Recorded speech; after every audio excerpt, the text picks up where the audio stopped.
Merry Crittersmas, everybody! Hello, ladies and gentlemen. Welcome to yet another episode of Film Seizure. I'm Jason Oliver. I'm Geoff Arbuckle. And today we are bringing you the first of 4 movies in our holiday special, if you will. Yes, so from all of us here at Film Seizure Enterprises to all of you and yours out there, have a very Merry Crittersmas. Merry Crittersmas! Merry Crittersmas, everybody!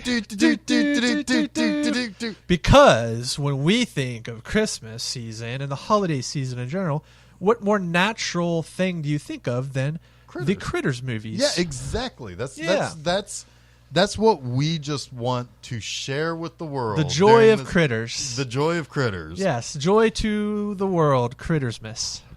That's right. Our Lord Savior Crittersmas is here. Jesus Critters. Jesus Critters. So we are going to take a trip into the very heart of this great country of ours. Yes. To Kansas. Right down into Grover's Bend, Kansas. Grover's Bend, Kansas. The jewel of the something state I saw on the sign. The jewel of the Kansas state? What are they known for in Kansas? They're known for critters, damn it. It is the jewel of the critter state. That's right. I want that on their license plate. Yeah, exactly. Home of the Krites. Well, yes. Or should it be second home of the Krites? Adopted home. Adopted home. That's what it would be. Adopted home of the Krites. Yes. Yep. So Critters, 1986. 86. Critters is a thing because in 1984 there was a little movie some of you may have heard of. It's called Gremlins. Gremlins? Is that the name of it? I have no idea what you're even doing there. What is that? That little ditty from the... What is Gremlins? What is Gremlins? Yeah, what is this movie? I heard about this movie. I don't know. Yeah. To me, it's like Critters, right? Right. It's Critters. But then, and everything else is a copy, even the stuff that came before it. Yeah. So Gremlins is a big little monster movie. Truly, maybe one of the greatest Christmas movies ever made. In my opinion, absolutely.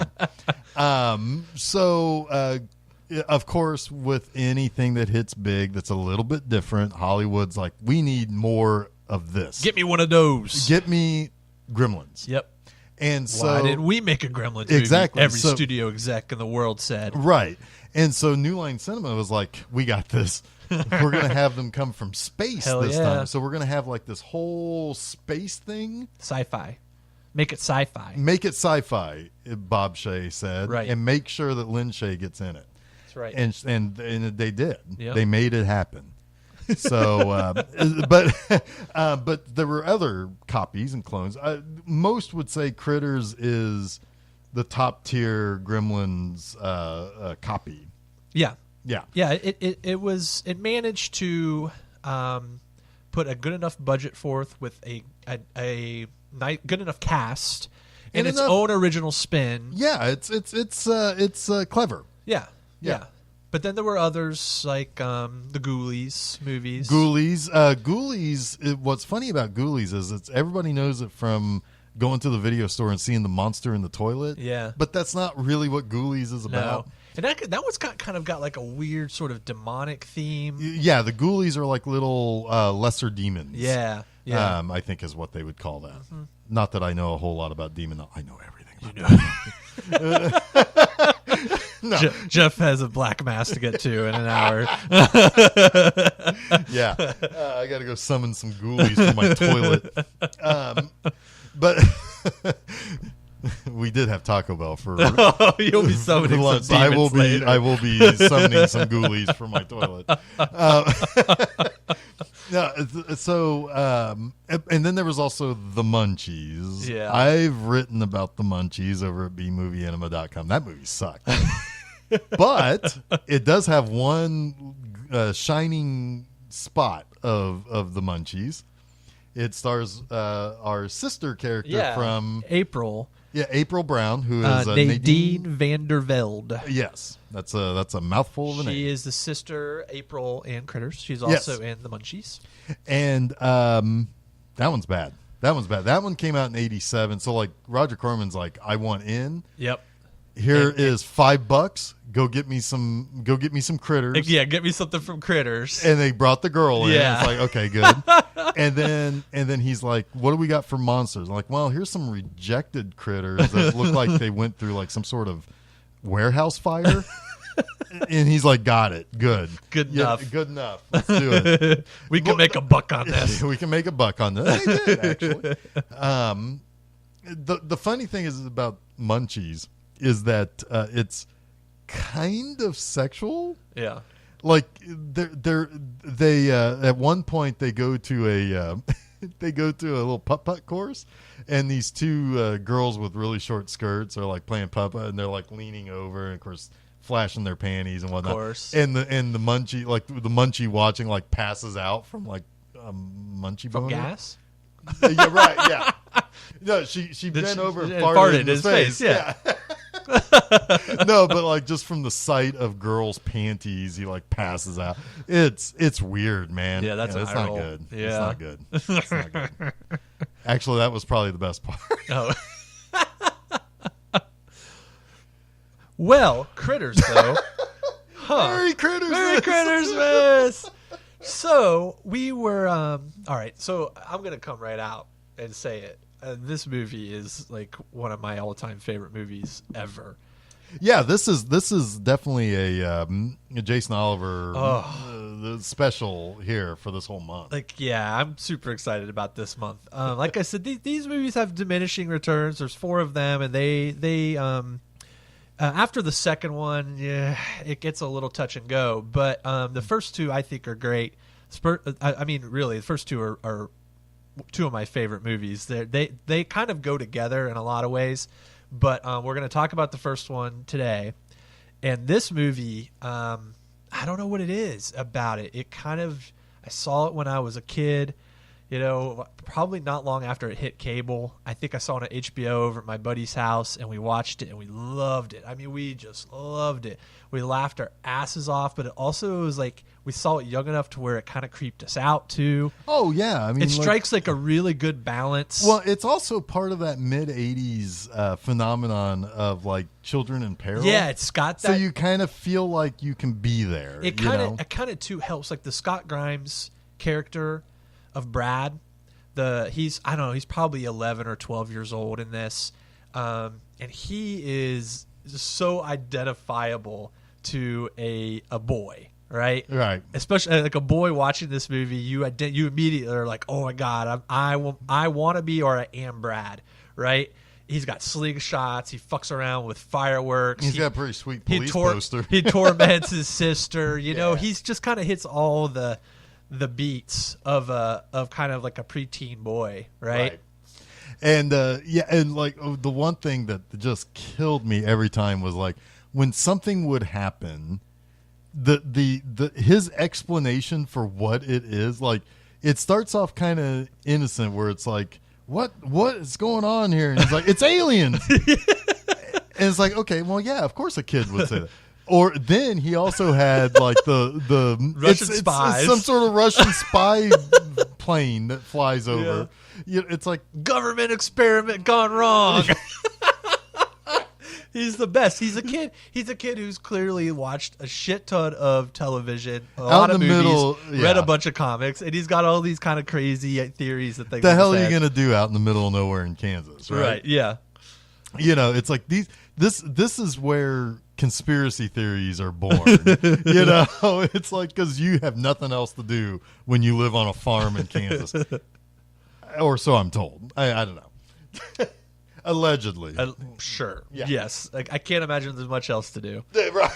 Yeah, come up with ways that Russian spy planes are flying over your house when it's clearly a fucking UFO. So this movie starts off just great. It's kind of amazing because it gets right to the shit. like this movie doesn't really fuck around. It has a singular purpose, and it's that is to bring critters to this planet and create mayhem, right? And it does exactly that, and it gets there fast. Right. So we start like on some kind of asteroid where it's like a maximum security. It's a maximum security prison in space on an asteroid. Yeah. Right. And so like we hear like some commotion going on. It's like, oh, the Krites are up to something. It's like, wait, what? What? Okay. Wait, what are they up to? Apparently the Krites are escaping. Yeah. And within the course of like 5 seconds, they've busted out of their cage, stolen one of their fastest ships. Yeah. With plenty of fuel. So fuel is not a problem for them. They can travel the galaxy 10 times over. Yeah. So fuel is not a concern. So great. God, just throwing that little line out there. Don't worry, guys. They can go anywhere they want. Anywhere they want. Which is really, it doesn't pay off in the slightest. But it's just guys, don't look close. You got to go out. Gas is not a problem for this situation. So immediately, like, they have escaped, and the warden or whoever the hell this person is, it looks like Bib Fortuna from Star Wars. It's like, bounty hunters, go get the Krites. And these bounty hunters come in, and they've got just like these green globular heads. Yeah, they're formless. Yeah, right. Like they are humanoid in the sense that they're bipeds. They have arms, you know, and they carry around guns, and they're dressed like space guys, you know. But they just have like this face, this flat, bland, nothing, green formless, glowy green face. Yeah, and the warden's like, oh, they're going to Earth. Your ability to basically disguise yourself is going to come in real handy.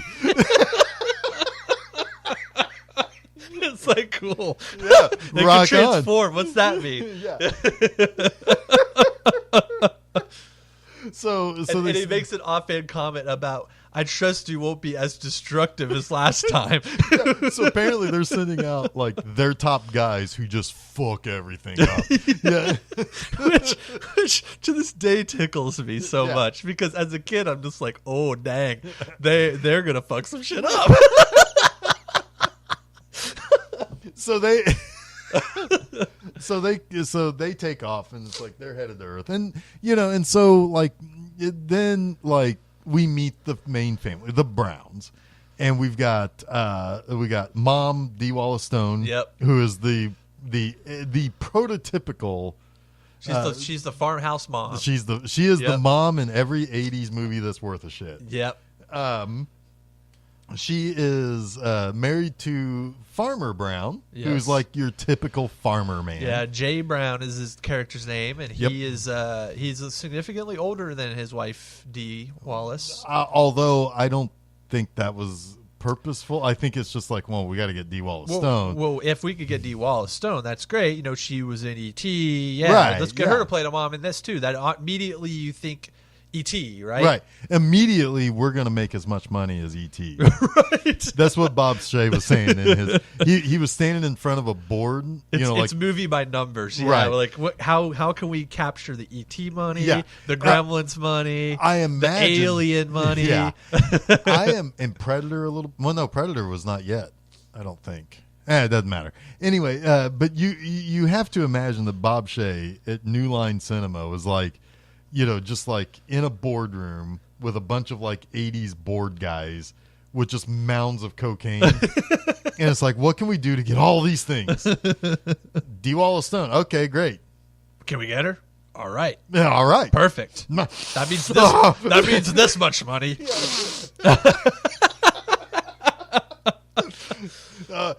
So can we get puppets? Yeah. So speaking of puppets, had what came first, Critters or Killer Clowns? Critters was Critters. first. So that was kind of the Chiodo brothers' big splash. Yeah, was I this think movie. Killer Clowns was either 87 or 88. I think you're right. Yeah. So the Chiodo brothers, they do the creature effects, all the critters effects, all the puppetry in this movie. It's brilliant. It has some of my favorite things that you can ever do with little puppet creatures. Yes. One, make sure that they can always grab something because it's just your hand going and grabbing stuff. Two, always make sure that you can put them someplace where your hand can still easily be. So like on the edge of tables, on the edge of couch. So they're easily hidden, the hands and arms, yes. And then when they roll up in their little balls to kind of like get someplace fast, you just bowl them down the road. That's easy, yeah. It got to the point where I was like, this kind of looks like Attack of the Killer Tomatoes because they're like all balled up rolling. But yeah, and it's like you always make sure that you can like move them in ways that things wouldn't necessarily. I love it. But yet, like, I mean, obviously puppets, but at the same time, the detail in their faces and in their mouths, each one and teeth, looked different. Yeah, they all look tactile enough to be passably real. Yeah. As a 9-year-old kid watching this movie, they legitimately creep me out. Yeah, right. Yeah, they have glowy red eyes. That's the glowy red eyes. Oh yeah, I used to legitimately have nightmares of those glowy red eyes. Right. So Dee Wallace Stone is like doing dishes. And she hears like the cat react to there's a cat. There's like a farmhouse cat. Chewie's the cat. Yep. And gotta get a Star Wars reference in there. Right, of course. Let's get some Star Wars in here. So she hears the cat react to like what we know as a critter from all of our movie sensibilities of critter vision, the POV of the critters. And so, like, she's like looking out the window, and like these glowy red eyes are staring back. And it's like, oh, that's just great. That's just great, fantastic. But the Browns have 2 children. You have Brad Brown and April, yeah. and April. April we mentioned earlier. She's the older sister. She's the older sister. She Probably was the one 16 or 17 in this. Yeah, you get the impression that she can drive because at one point in time she's driving Billy Zane's car. Yeah. Billy Zane plays her boyfriend. Right. He's the new boyfriend, and he's just moved for some inexplicable reason from New York to Kansas. And he drives a Porsche. Is it a Porsche? I think it's a Porsche. Yeah, I know the dad said that was not a cheap car. Right. It's a sports car. It can't truck around hay or whatever. Yeah. It can't fit much hay in that. Yeah, it can't fit. Can't much haul hay around much hay, can it? And so Brad is the one who's like he's the one who's our way in. Oh, most definitely. This movie's made for little boys. Yep. I mean, come on. Yep.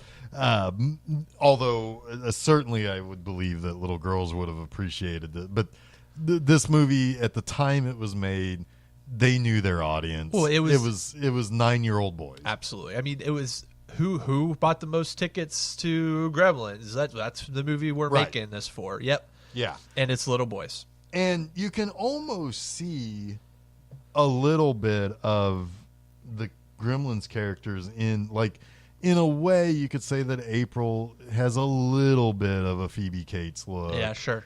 The dad is kind of aloof, like Hoyt Axton. Sure. The mom is kind of the one holding the family together, even though in this they kind of subvert that a little bit by having her be like just completely and totally like losing her mind at one point over the critters attacking their home. But she also has a moment where she totally takes over. Yes. And is wielding the shotgun and is like defending the family. Right. Yeah. So you can see those little pieces inside, from Gremlins over here.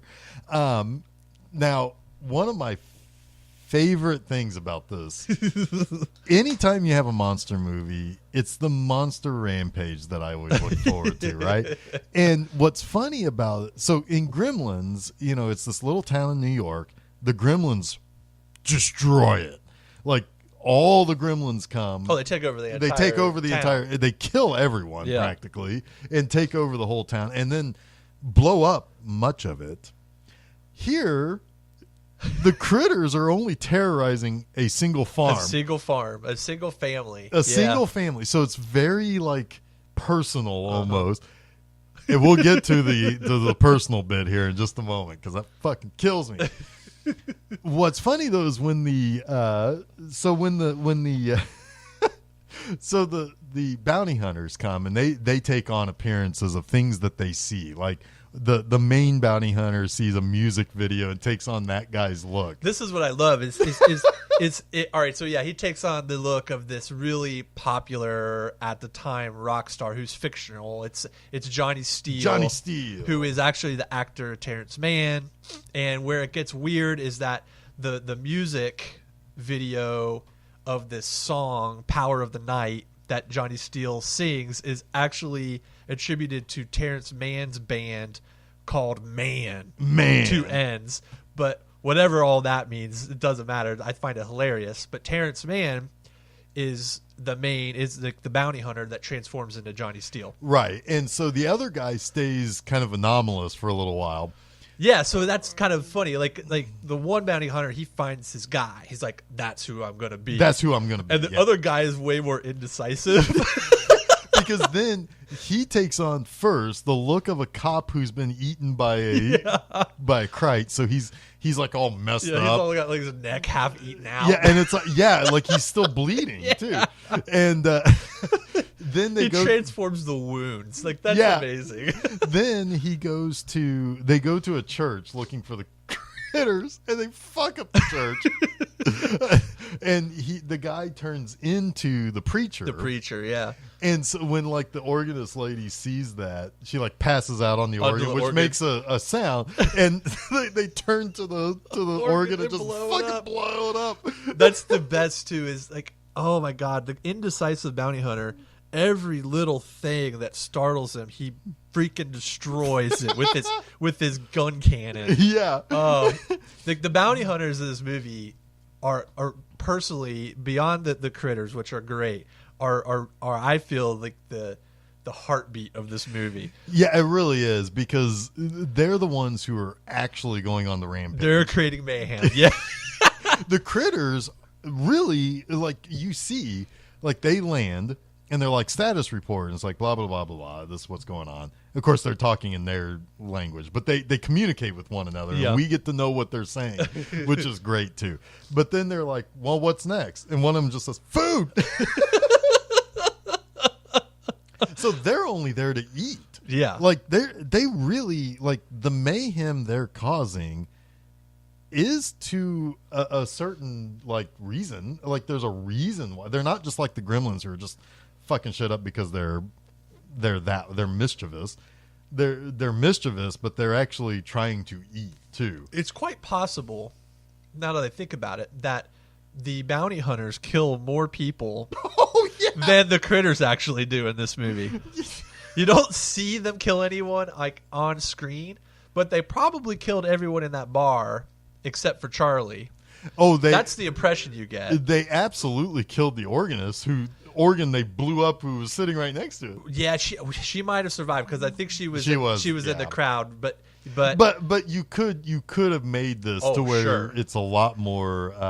The critters really, when you think about it, kill the one sheriff's deputy and Billy Zane. Yeah, is that it? A body count of 2? That's it. Yeah. Yeah. Yeah, I mean, they take a lot of chunks out of Jay Brown. Oh, yeah. I mean, he's half eaten by the end of the movie. But he doesn't die. And they eat some cows. They eat some chickens. Yeah. Yeah, but really, yeah. And then like a, what is that called? What do they, chicken hawk. They lay eggs in the chicken. Yep. Yeah. Yeah. Got to set up that sequel. Yep. Got to set up that sequel. But thinking ahead. But the bounty hunters, while they're the good guys, you're rooting for them. Yeah. And their chaos is funny and a lot of fun. They probably kill more people than or at least could do much more likely. I mean, they fire these huge cannon guns indiscriminately into crowds. It's amazing. Yeah. So 'cause to them, their sole concern is the death or capture of the Krites. Right. And what's funny is so like the critters do two things kind of mischievous. One, after the Browns have kind of barricaded themselves into a room, the Krites go into Brad Brown's room and start tearing up all the pillows. Oh God, yeah.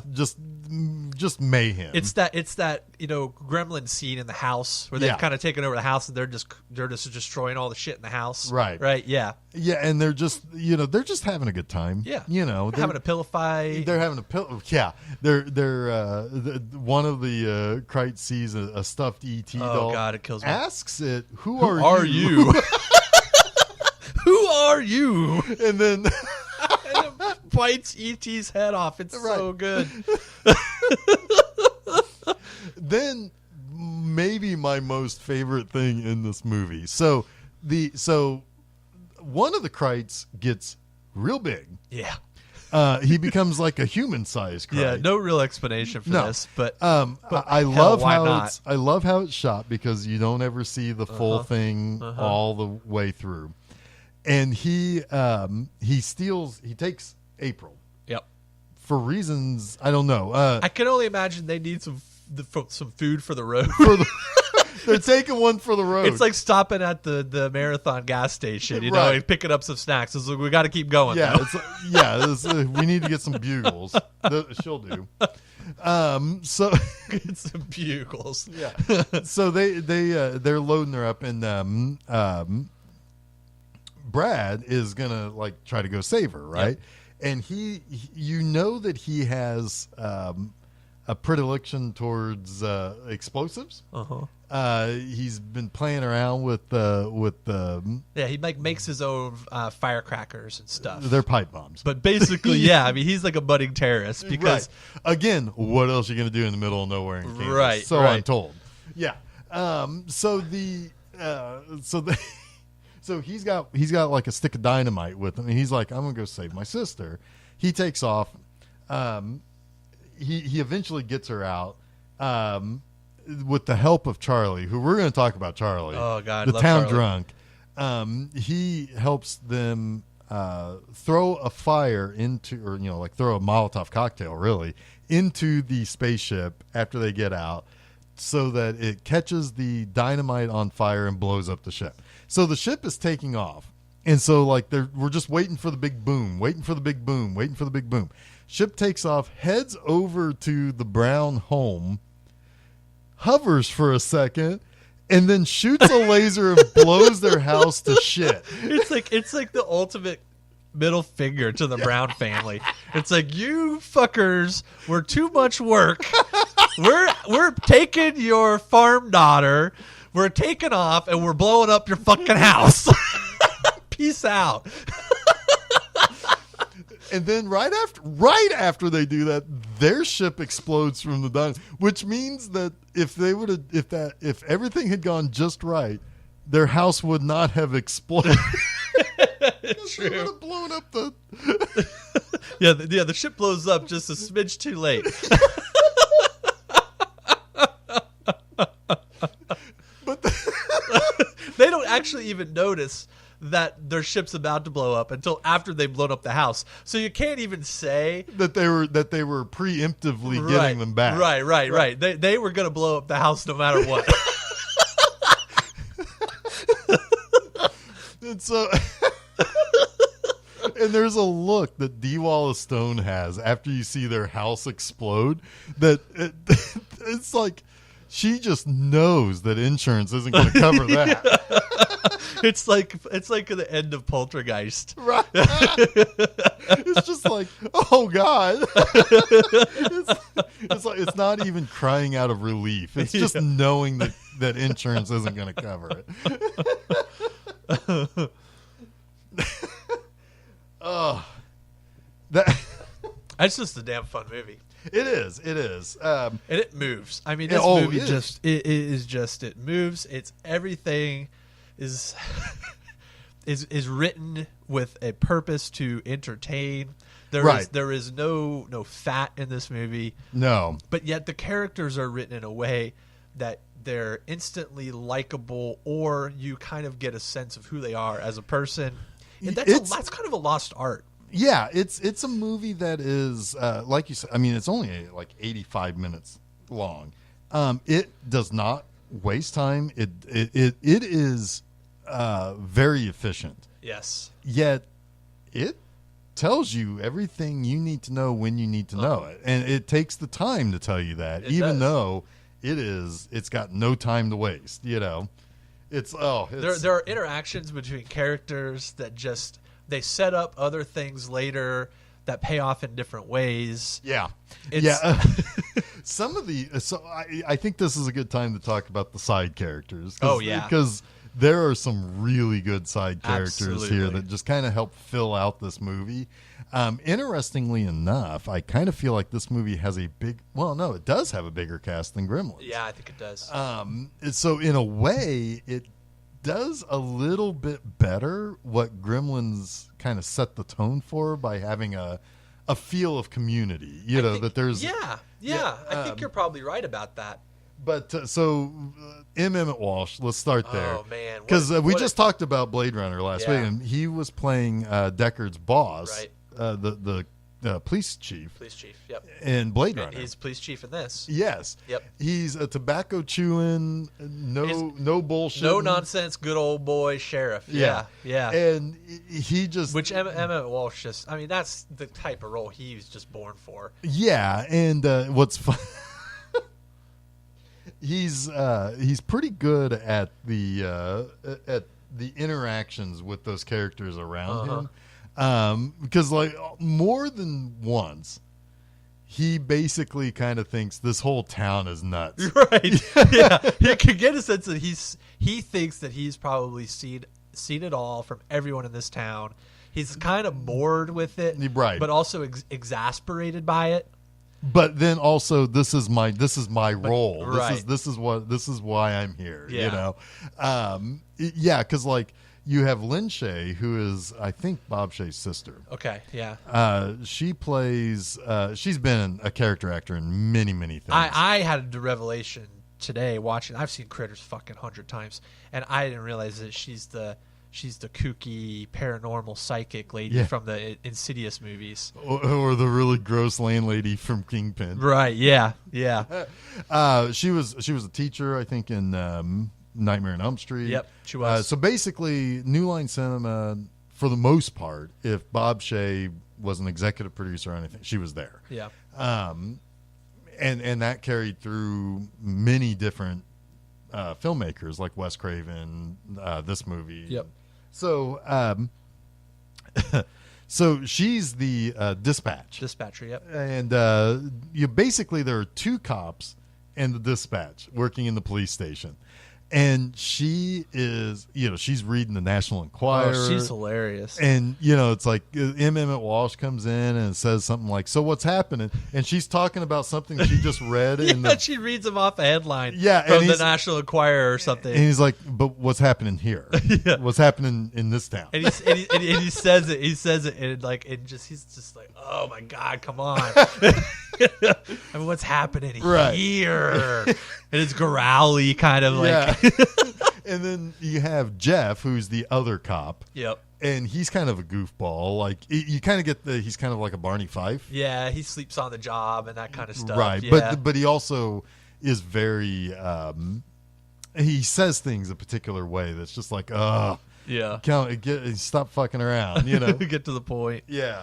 And so, but their interaction, it's like.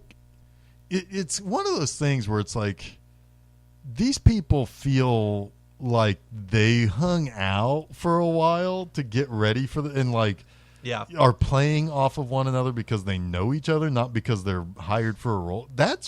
I love that sort of stuff. It feels natural. Yeah. Right. Like it feels like these people are legitimately the two cops and the dispatcher of this little burg. Absolutely. And I love that stuff. Yep. And M. Emmett Walsh he's just great. He's wonderful. There's a moment towards the end of the movie where he shows up at the Browns farmhouse, and he's got his gun out, and he's like kind of crouching, chewing tobacco, like approaching the house. I was like, oh my God, that's great. He is. He's all fucking in on this movie. Though. Yeah. Well, which leads to a couple of funny things about him. So he goes in. Of course, there's an alien battle going on here, and he, the bounty hunters kind of like pick him up and like throw him out the window, really just to kind of get him out of the way. Yeah, you're in the way. Get out of here. And when he lands outside, the Browns come up to him. It's like, "Oh my God, Sheriff, are you okay?" or whatever. He's like, "I swallowed my chewing tobacco." And from that point on, he's pretty much checked out. Yeah, and he's like, he's almost like comatose, like just mouth agape, like just cannot function anymore. Oh man, so good. So I know you want to talk about Charlie. Charlie, yeah, because as you say, he's kind of the lifeline. Yeah. So he's really the one connection from this movie through all four movies. He's the character that kind of prevails throughout. Scott Grimes comes out back for the second one, but other than that, Don Opper, who plays Charlie, is he's in all four Critters movies. He is not that well known of an actor. I think had only been in one movie before Critters, called Android, which is a good little low budget sci-fi film. It kind of has like a what's that movie, that Douglas Trumbull movie with in space with the plants and everything. What? In space? What? I'm trying to kind of give you an idea. Never mind. It doesn't matter. Anyway, so Don Opper, he's the town drunk. Yeah, Charlie the town drunk. Which he's got a whole backstory too. Like he was like a pitching. Yeah, and he gives it's great. He gives you like this really depth of character real quickly. He was a pitching prospect out of high school. Yeah. But something happened, injured himself, didn't ever get his big break, became a drunk. Yeah. And he's pretty good with mechanics, so he's good with his hands, but he's got a little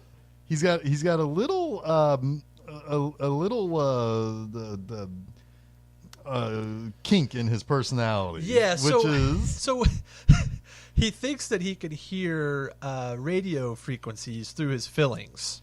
But not just any radio, but like alien frequencies. Yes, he thinks that aliens are talking to him through his fillings. And I mean, there's a lot of things you could kind of go with here. That there's maybe a schizophrenia at play, or he's drank so much that he's destroyed his mind. Yeah. But really, at the heart of Charlie is he's a good-natured person. He's down on his luck, and he's really down on his luck. And Brad, he's Mr. Futterman. Yeah, he kind of is. Yeah, and Brad Brown likes Charlie quite a bit, and like kind of has befriended Charlie, and Charlie I think has befriended him. Charlie is short on friends. Yeah, kind of short on smarts. Yep. He seems like a 10-year-old boy. Yeah, really. I mean, he has the emotional maturity of Brad. Yeah, yeah, and they're kind of chummy and friends, but Charlie's supposed to be working on the truck at the Brown farm to get it up and running, and which he does eventually get it up and running. But Brad constantly distracts him. Right. Yeah. And so Brad is kind of a bad influence on Charlie, which is kind of hilarious. Right. Yeah. And, because this is where you kind of learn that Brad has some weapons expertise. Because that's when he blows something up the first time. Yeah. He has a slingshot. Which that Charlie breaks. But then Charlie fixes, and then he's going to show him how it's fixed by shooting this can, but accidentally hits April in the butt with a little rock, which gets Charlie in trouble. Or no, gets Charlie yelled at by the dad to get back to work, and Brad in trouble. But they think Brad is the one who shot the slingshot. Right. And Brad covers basically for Charlie. Yeah, he did. He isn't the one who messed up per se, but he doesn't want to get Charlie in trouble. Right. And there's a pretty good line later where he gets sent to his room without dinner. Yeah. And his dad does come up and he's like, thank your mom for fixing you a plate. Or, that's It's like, why do you always take her side? Why do you always his take sister? April's side? Why? And he's like, well, you were the one who shot her with the slingshot. And Brad's like, oh, Yeah. yeah. He kind of remembers. He kind of He's remembers, like, oh, he's yeah, like, okay. yeah, I don't want Charlie to get in trouble. Right. So he's gonna, it's a small price to pay Yeah. to protect Charlie. But it's just that whole dynamic is just very realistic. Yeah, very real. And I like it. And it's sweet. Yeah. It's the charm of the movie. This movie has a ton of charm. Just a ton of it. Oh. Uh-oh. Oh, okay. So at one point in time, so the critters are attacking the farmhouse, right? And so, Brad's there's a pretty good scene where like the door got locked behind them by accident. So like the family's trying to get in. They're trying to get in the front door. As the critters are now first attacking. Yep. So Brad's got to go inside, up through the side of the house, into his window upstairs, come downstairs, let him in. They let him in. Then there are two critters on the front step. And one of them turns to the other. Dee Wallace has been brandishing the shotgun and firing where she can. And one of them looks at the other and in their little speak says, well, now they have a weapon. The other one says, so what? Dee Wallace opens the door and blows the one fucking away that said, so what? and then the remaining critter goes, fuck! all in subtitle. Subtitle. So this is just great because this is where this movie lets you know that, hey, whoa, wait a minute, don't take any of this too seriously. We're all having a laugh. Our puppets say fuck. We're all having a laugh here. Yeah. It's this beautiful balance. It's the double take of the one that says fuck. Yeah. And in that way, they really do kind of capture a lot of the tone of Gremlins. Right. And that's hard to do. Right, because the Gremlins all had personality and they were mischief makers. Right. And so it's like, we need to, if there's anything we need our monsters to do is recapture. That's what Ghoulies didn't have. Right. And to a certain degree, Munchies has it, but not that great. Yeah. It's just, they're just more like perverts. Yeah. Like, Gremlins did do perverty thing, like in the bar when Phoebe Cates had to serve them all beer. It's like, you had the one flasher. It's like, okay, that's that's kind of pervy. It's fucking funny though. But it's funny because she kicks that motherfucker. It's really funny. But anyway, it's like this one doesn't try to play up any kind of pervy stuff. Right. They're just just there to eat. Yeah, they don't really even have distinct personalities per se, but some of them seem to be kind of like pals. Like some of them pair up. They pair up and they have dynamics within their group. Yeah. But we're not concerned about personalities necessarily. Funny thing about Munchies. So so April is very cute. Yes. She's the girlfriend of the main guy in Munchies.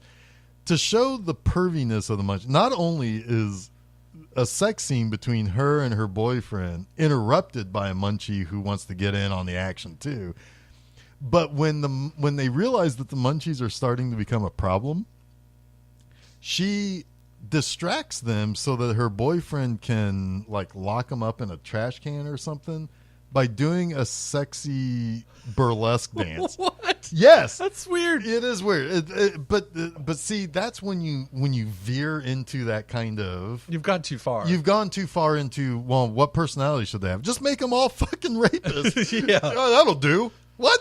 No, it's like this is a kids movie. It's like, okay, yes, Roger Corman, you make good exploitation movies. This is not that. This is a kids movie that you're making, but you're making them perverts. Why? I'm glad they don't have that shit in this or with like like Gremlins or whatever. They can be full of personality without having those specifics of personality. So speaking of being interrupted during sexy time, there is a scene like that in Critters. Yes. So Nadine Van de Velde does a lot of making out in movies.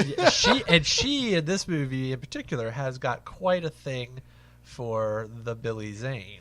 Oh, Billy Zane. Billy Zane, which I believe is his film debut. He's got a bitchin' ponytail. Yeah, he does. But Billy Zane is kind of funny in this movie because, all right, his character sort of exists to create some kind of I guess city country contrast.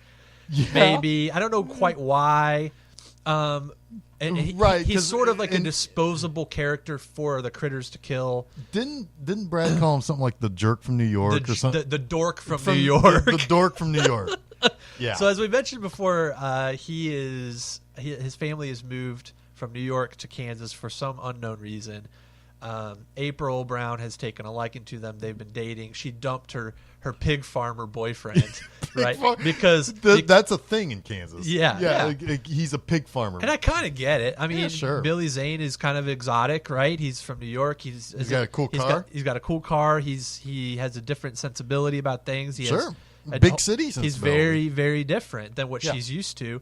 So she's all about him. I mean, she's smitten by this guy. Yep. And he comes to dinner, and dinner is hilarious because, he's sort of out of place. Right. He's being really kind of respectful. But very respectful. And like kind of like he doesn't give the parents any more reason to dislike him. Right. But like but like April is like wanting to like rub her hand on the inside of his thigh, and he's like, that takes him aback. And like D. Wallace Stone knows what's going on across the table. All, yeah.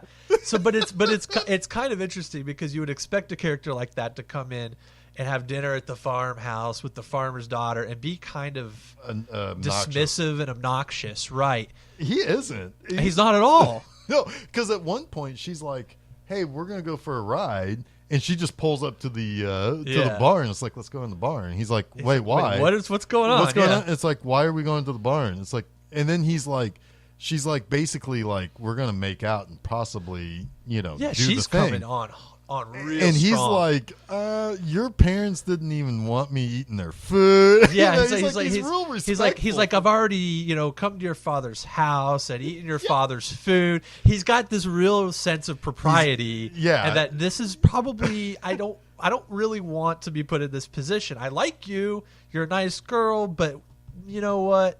I don't want to be this guy who right now who is just taking everything. Right. It's Right. like I've already eaten your father's food. I don't want to eat your father's daughter. Right. Yeah. You're right. But she is like, she will She's not like, be no, denied. I want you to eat She will my not be father's daughter. denied, and the male libido only has so many boundaries that it can put up. Yeah, right.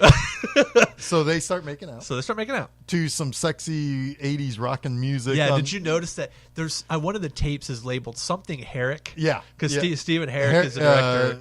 Is it Herrick? Oh, what was it? Something like Herrick Disaster or something? Like that. Yeah, it's definitely some joke in there for the director. Yeah. Mixed tapes, man. That plays a big part in this movie in a couple of scenes, because Brad has listened to a mixtape that's got the Johnny Steele song, The Power of the Night. Yeah. And then she's got not only a tape deck in the barn, but a stack of tapes ready for this night. Oh yeah, she was ready. She was ready. She might as well lit a bunch of candles. This is what she wanted, and burned the whole barn down. Yeah, yeah. But the music, I guess, moves to a song that she doesn't like or whatever, and he gets up. He's like, "I'll get it." And to change the tape, and when he does that, his hand gets bit off by a critter. Yeah, and it's on, right? Yeah, critters are happening. Yeah, things are going down. And this critter takes out Billy Zane. That's the end of Billy Zane. Yeah, it eats his hand, eats his belly. Yep. Then she tries to hit it with a rake, but it bites the rake end off, and she's like, "Fuck!" Yeah, she's like, "I'm screwed." So yeah. And Brad, her brother, hears her screams, and he's like, "April!" And he's Brad's like, a little hero, he's man. A man of action in this movie. He really is. He saves his dad. He saves his mom. He saves his sister. He saves this whole goddamn family in this movie. He saves the whole goddamn town. Yeah, really. He saves the state of Kansas. And perhaps the world. Good old Scott Grimes. Yep. Scott Grimes. Good job, buddy. Yeah, you're doing it. getting the job done. Gingers. Yay! Did you notice that was another thing that happened often in the 80s, where you have a dark-haired father, blonde-haired mom, brunette daughter, redhead son. Yeah. It's like every hair color is represented. Yeah. It's like they don't belong together. Yeah. These are adopted kids. Yeah. But it's kind of that nuclear family, Yeah. I think. It's like, but yeah, this is fucking fun. Movie. It's fun as hell. It is. I never get tired of watching it ever. No, because there's the things that it wants you to have fun with. It nails right on the head. Like the blowing up the house. I laughed so fucking hard at that. It's not quite, but close to the level of the photographer scene in the restroom in the movie Hamburger the movie. Like it's not quite, but close to that level. Right. It kind of tickles the same funny bone. Right. I mean, the only thing it needed was a fart. Right. Yeah. If only one of the critters farted and then shot the or even like actually flipped them off, flying off. Yeah. No, this is just. I mean, it's the thing is though. It's like all of these things to laugh at. All of the jokes seem lowbrow. They're not at all. They're just fun. They just work. They just are fun, Yep. and it's just mischief. Uh-huh. And just so many things get blown up. Because so Brad goes to get help, right? And he comes across the two bounty hunters, which he recognizes as Charlie and Johnny Steele. So he brings them back home because they all have similar, end goals. It's like the bounty hunters need the Krites dead. Brad needs the Krites dead because family's being terrorized. Right. So they go back to to come into the house, they don't just open the door. They fucking blow the front of the house. The front of the house away. Yeah. They don't use doors. They run through the entrance of the church with the car and Yes. they walk in. They rip the door off at the bowling alley. They blow the front of the Browns house out. And so they come in and the dad's like, who'd you get? And he's like, Charlie and Johnny Steele. But then they go around the house and they're just blowing up just pieces of this house. Like chunks of this house are getting blown to shit. Like the fact that the house didn't collapse before the critters blew it up is amazing. That's true. It was already fucked. Yeah. Yeah. Yeah, it's like there's no. I mean, luckily the bounty hunters left the magical device to rebuild their house. Right, yeah, which is kind of the goofiest moment of the movie. It is. I like the idea best that they're just fucked. Yeah. Just end it there. But I guess they still needed to put in a few extra minutes, Yeah, they wanted to give the Browns a happy ending. But they lived. That's I don't think right. you can expect anything more. Dad had like 4 chunks taken out of him, and he's still alive. You win. Yeah. You don't get your house back. Sorry. You get your lives. Right. You're good. Yeah. Yeah. Part of me wonders though if they did that. Well, maybe not. Like the second movie is kind of a weird sequel to the first, even though it ties in directly. They don't really need the farmhouse, so never mind. But yeah. No, I mean, you can't. I mean, you're right. This is just a way to like. Let's just end it on a happy. Let's not take every. I mean, this family didn't do anything wrong. It also kind of gives the bounty hunters a benevolence. Yeah, because throughout the whole thing, they're not really great guys. No, they're not. There's one moment with Brad where the bounty hunter saves Brad. Yeah, the Johnny Steele one. Johnny Steele one from the big critter. Yeah, the giant critter. Yeah, and he kind of gives him like this paternal pat on the back of the head. Back of the head. Yeah, Yeah. I noticed that too. And it's like, oh yeah, they're friends. Yeah. It's like the bounty hunter. At the very least, they're mutual beneficiaries. Yeah, and there's an admiration maybe between them. Yeah. Well, they probably see it's like, damn, this kid's capable. Yeah. He's been capable for the last 80 minutes of this movie. And let's face it, he brought us to the Crites. Like, right, he brought us to our bounty. Right. Yeah. So yeah, I don't know. This movie is fun, man. Yeah, this is an easy 85 minutes to spend any time. Like, there is nothing in this movie that makes you sit around. It's like, oh, just get to the next scene. Never. Every scene is great. Yep. It's needed. It's there. It's there's a character. Builds there's something. a character there like that is just giving you gold. Yeah. Always. Oh my God. Oh, Lin Shaye's scene where now the nuts has happened. It's like, so all the people who ran away from the bowling alley when the bounty hunters were starting to blow it up comes to the police station. She's in her rollers. Yeah. She's in rollers, so like, because she like basically like came from home, like Yeah. from bed.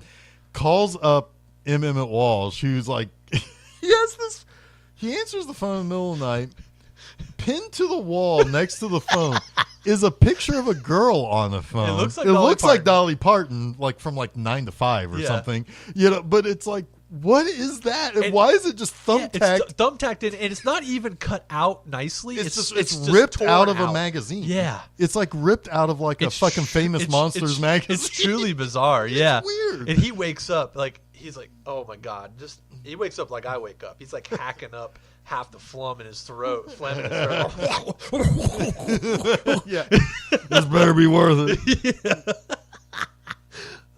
But then, so then like she's telling him what the people have come to tell her. Yeah.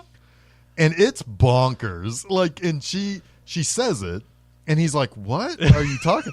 And so she just says the exact same thing again, elevated like to the point of like insanity. Right. It's like, this is what it is. Yeah, I don't there is no other way to explain right. this. Her voice conveys the fact that she realizes how crazy it sounds, but this is all I know. I can't tell you anything different. It's fun, man.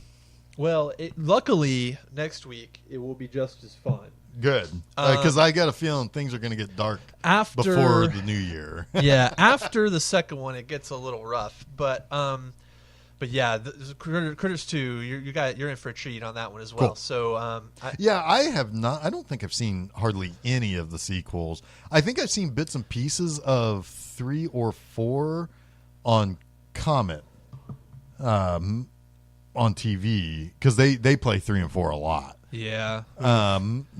Which is funny because I think all of the movies have that little credit that we saw at the end where it said additional scenes written by Don Opper. Yeah. Well, what's interesting too about that is his brother Barry Opper became the producer after the first one. Produced second, third, and fourth movies.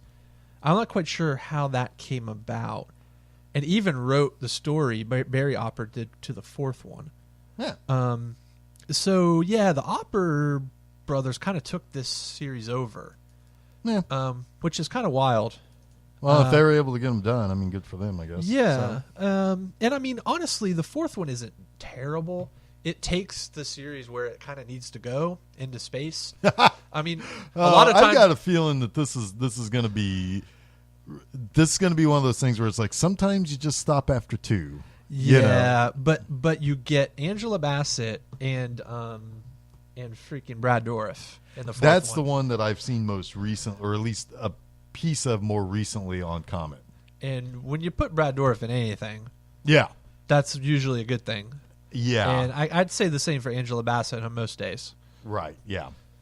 So, well, I think we've done a pretty good job here for this first one. Yeah, I mean, if you haven't seen Critters, please see it. I mean, it's one of my favorite B movies of all time.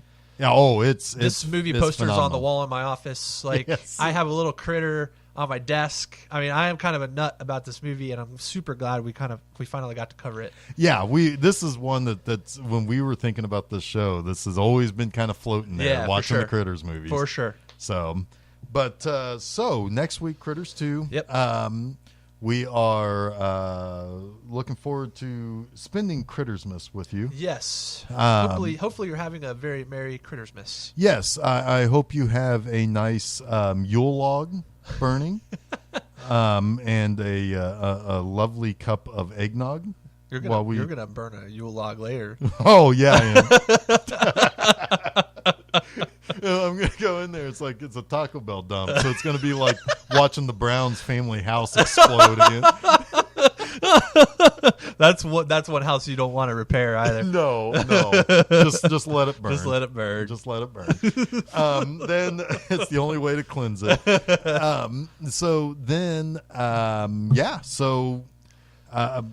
Every Wednesday, new episodes. We are getting pretty close to 2019. So at some point early in 2019, first couple of months, we're going to talk about our favorites of the actual new movies, the 2018 movies. Yeah, we usually like to have about a month and a half buffer on that because there's a lot of stuff that comes out end of the year that we don't get to see until early 2019. Yeah, and hell, they don't do the Oscars until the very beginning of March. So, yeah, so it's like people are still finalizing their movie list. Yep. But that's definitely something we're thinking about right now and compiling. Yep. And then, like I was saying, every Wednesday is a new episode on filmseizure.com. You can also follow us on Facebook and Twitter. Yes.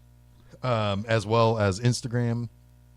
And we now have a Film Seizure channel. Yes, hit on us up YouTube. on the channel. So if you would prefer listening there instead of the website or on SoundCloud, you're more than welcome to that.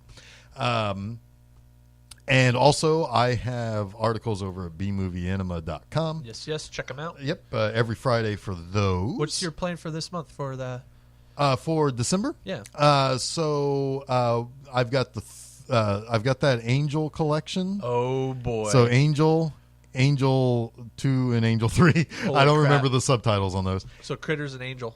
Yeah, and then at the end, to kind of put a nice little bow on 2018, very last B-movie enema is Space Babes from Outer Space. Oh, okay. Very nice. Yes. Very nice. It is. Yeah, it is. Yeah, I like that movie a lot. It's fun. It's fun. Filmed right here in Indiana. Yep. So Indiana Zone. So anyway, so that's where you can get stuff from us. So until next week when we continue our Crittersmas, I am Geoff Arbuckle. I am Jason Oliver. Have a very merry Crittersmas, and you have been listening to Film Seizure. No more Christ. Kill Christ.